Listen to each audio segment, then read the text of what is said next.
Fino alle 9 con Buongiorno Taranto. Adesso parliamo del lutto in città per la scomparsa di Monsignor Benigno Papa, arcivescovo emerito di Taranto. È stato per 21 anni il pastore della diocesi ionica e ne parliamo con Monsignor Marco Gerardo, che è stato suo segretario particolare per tanti anni ed è stato anche l'uomo che gli è stato vicino in questi ultimi giorni. Buongiorno Don Marco. Buongiorno. Buongiorno a tutti voi, buongiorno. Don Marco, lei ha accompagnato Monsignor Papa anche in questi ultimi giorni, in questo suo saluto al viaggio terreno.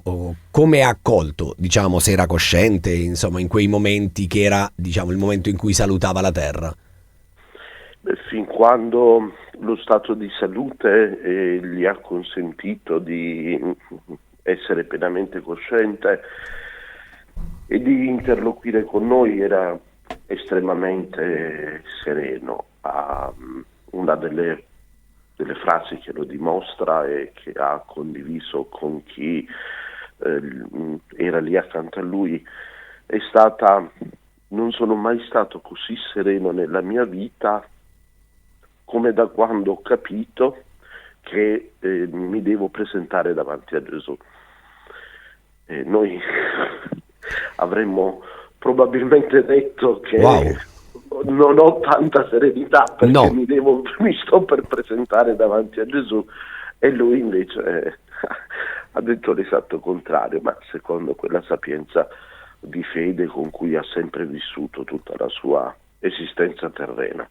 Don Marco, Monsignor Filippo Santoro l'ha definito un padre buono. Abbiamo ascoltato diverse testimonianze del suo ministero nel corso della sua guida alla diocesi di Taranto, però ecco, mi chiedevo, esisteva poi anche in qualche modo un Benigno Papa privato, quello che lei ha vissuto quando era in episcopio? Che persona era? Ora non vorrei sbagliare, ma ricordo che era un amante del calcio.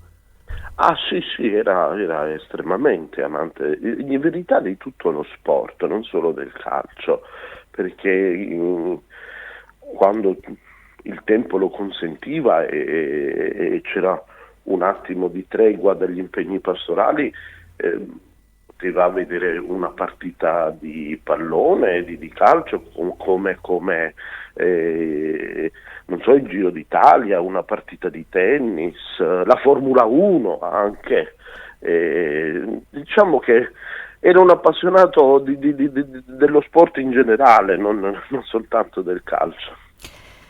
Che eredità lascia Monsignor Gerardo alla diocesi di Taranto la figura di Monsignor Benigno Papa? È un'eredità grandissima.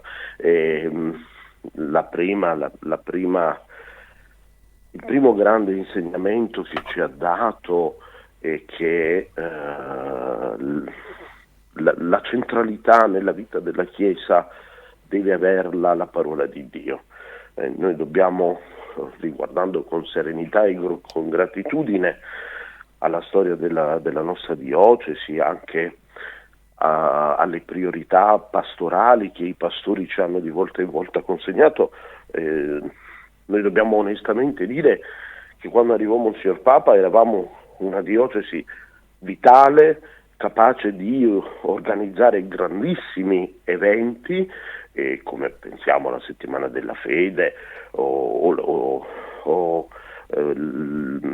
la settimana liturgica che c'era stata a Taranto, o addirittura la visita del Papa, e però non eravamo tanto abituati a scrutare le scritture, non eravamo tanto abituati a vivere l'esperienza fondamentale della Lectio Divina.